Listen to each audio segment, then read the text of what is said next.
Il était une fois sur une plage des jeunes qui prenaient leur bain de mer. Et voilà que ils s'enfoncent dans la mer, et deux parmi eux qui ne savaient pas nager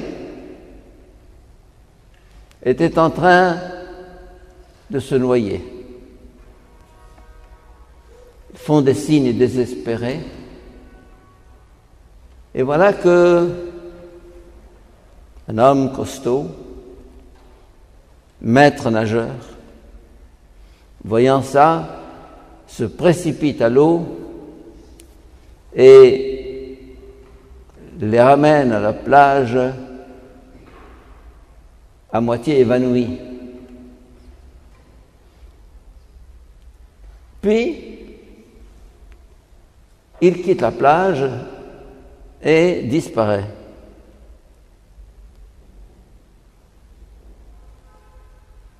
L'un ouvre les yeux, parmi les deux jeunes qui ont été sauvés, et il dit « Qu'est-ce qui s'est passé ?» On lui dit « Voilà, tu étais en train de te noyer, et un homme, un maître nageur, il s'est précipité à l'eau pour te tirer de la noyade. » « Ah, mais c'est formidable. Très bien. » Il s'habille, il rentre chez lui. Il a été sauvé. Le second ouvre les yeux et il dit « Qu'est-ce qui s'est passé ?» On lui dit « Voilà, tu étais en train de te noyer et quelqu'un est venu te sauver au péril de sa vie. »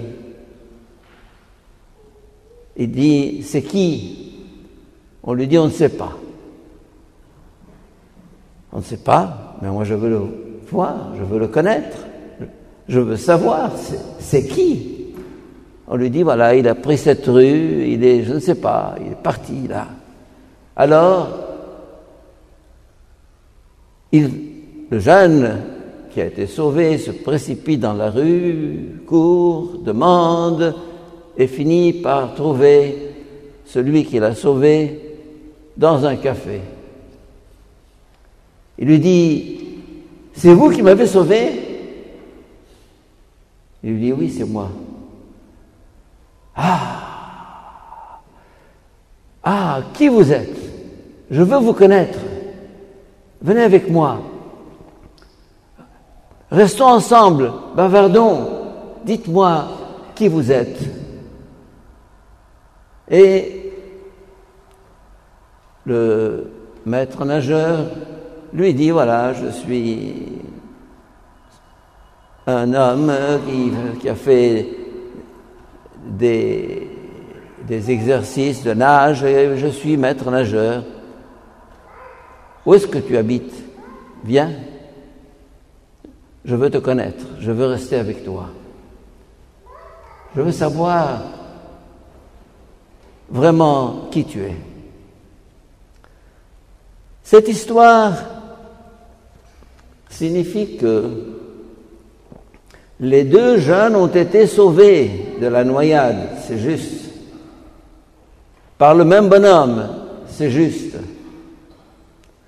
L'un est sauvé sans demander par qui, ça ne l'intéresse pas, et l'autre veut connaître cet homme qui a risqué sa vie pour lui. Cette histoire est celle du chrétien qui, en fait, tout homme est sauvé par le Christ. Vous allez me dire, même le musulman? Oui. Même le païen? Oui. Vous avez écouté la première lecture.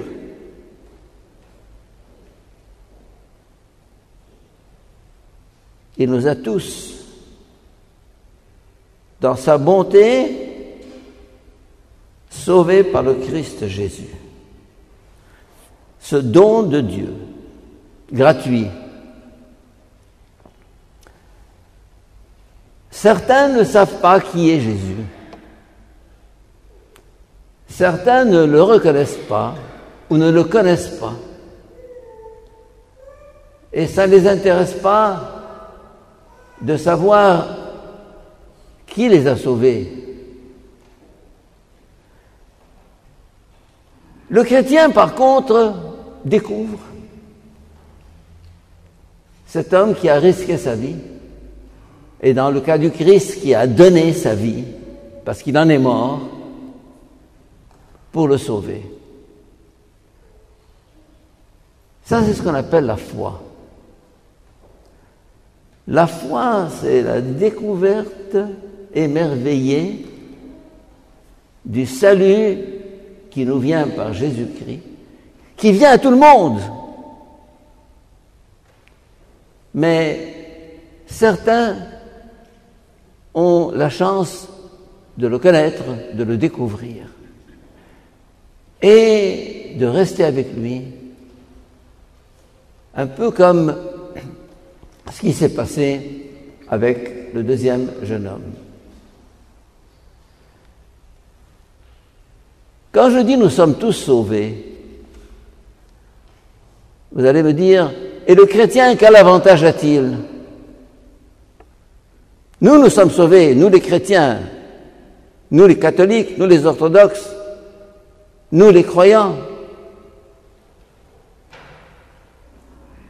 Pourquoi êtes-vous fâchés si les autres sont aussi sauvés? Vous êtes fâchés? Pourquoi? Eh bien, parce qu'ils n'ont pas cru à Jésus. Croire à Jésus, découvrir cet homme, Dieu, qui a non seulement risqué sa vie, mais qui a donné sa vie, c'est un peu ça, ce qu'on appelle la foi. Aujourd'hui, les lectures tournent autour justement de la foi. Quiconque croit en lui échappe au jugement. Et le jugement, le voici, quand la lumière est venue dans le monde, eh bien, les hommes ont préféré les ténèbres à la lumière. C'est un peu celui qui refuse de reconnaître le Sauveur alors qu'il a la possibilité de le connaître et qui n'a même pas la volonté ou le désir de faire cette découverte. Nous ne savons pas la chance que nous avons de connaître Jésus. Vous allez me dire, qu'est-ce que ça change? Qu'est-ce que ça change? Eh bien, ça change tout.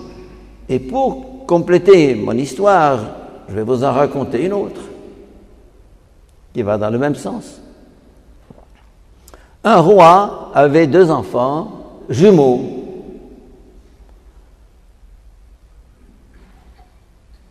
L'un des 2 avait une marque sous l'aisselle, et c'est ce garçon-là, cet enfant-là, qui, 2 jours après sa naissance, disparaît du palais royal. Le roi devient fou, il court à droite, il court à gauche, il fait une enquête, il envoie son armée, il envoie sa police. Il ne trouve pas son fils. Et alors, il est triste.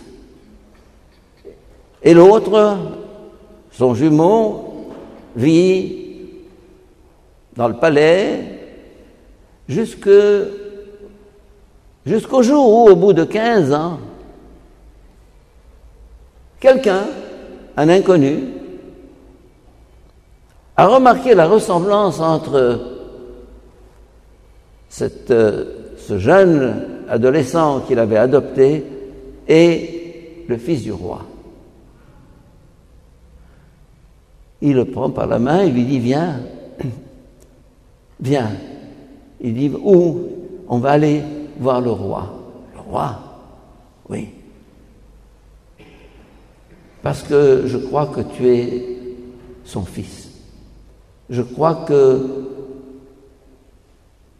toi, qui as disparu au moment de ta naissance, je t'ai trouvé, je t'ai adopté, je t'ai élevé, mais maintenant je voudrais que tu fasses la connaissance de ton père.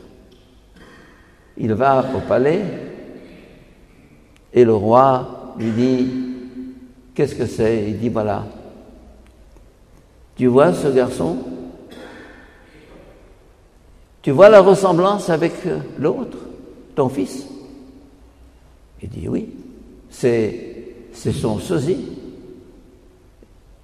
Il dit « Est-ce que ce ne serait pas ce fils qui a disparu à la naissance ?» Il dit « Écoute, c'est très simple, je vais vérifier. »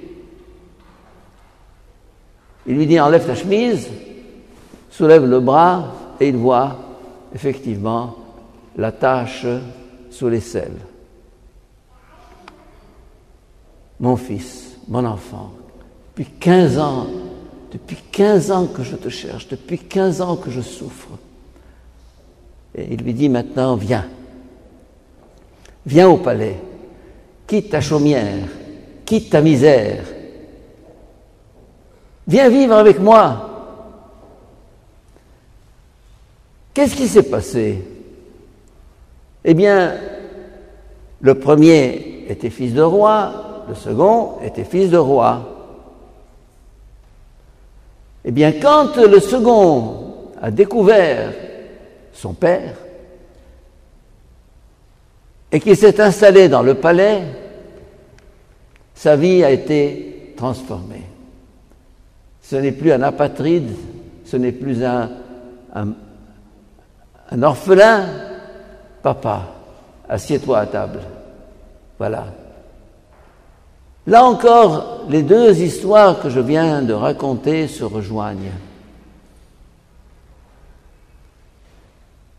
La foi consiste à découvrir que nous sommes enfants du roi, fils de roi, de lignée royale. Comme le dit Saint Pierre, vous êtes un sacerdoce royal.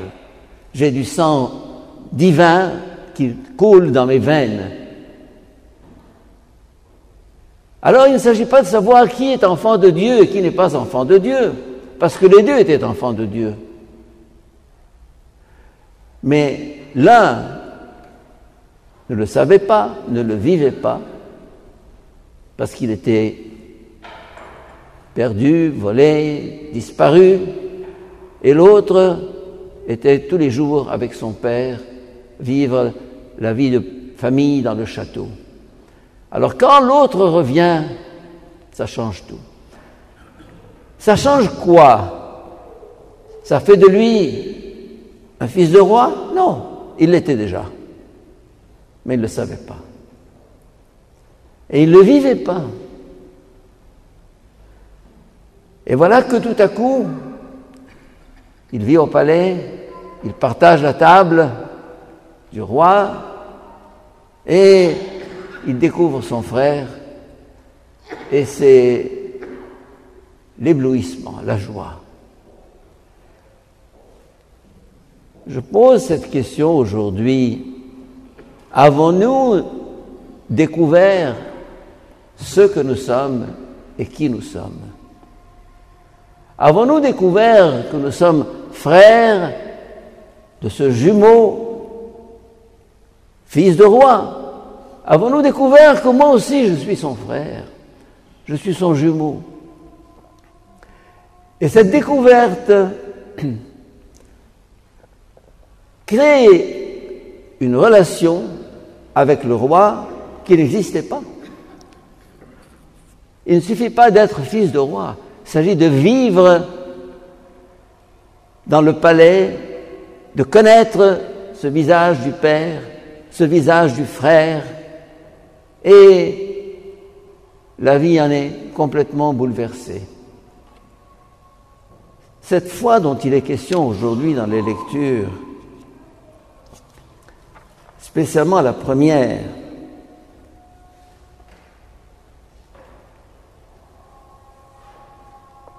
il voulait montrer la richesse infinie de sa grâce.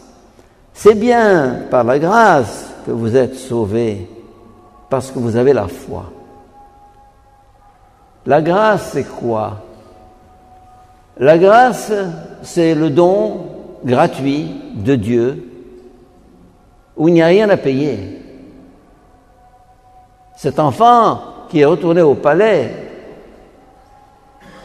on ne lui a pas demandé combien tu vas payer par jour. Non, tu es l'enfant. Tu es l'enfant du roi. Tu es le frère de ce fils que j'ai avec moi depuis 15 ans. Viens partager la joie. Alors, ces deux histoires que je viens de raconter peuvent être une réponse à ceux qui disent « Qui est sauvé ?» Je dis « Tout homme est sauvé ». Dieu veut que tous les hommes soient sauvés. C'est marqué dans l'Écriture. Alors, quand on me dit « il n'est pas baptisé », je dis avec les lectures d'aujourd'hui, quiconque a la foi. C'est par la foi que vous êtes sauvés.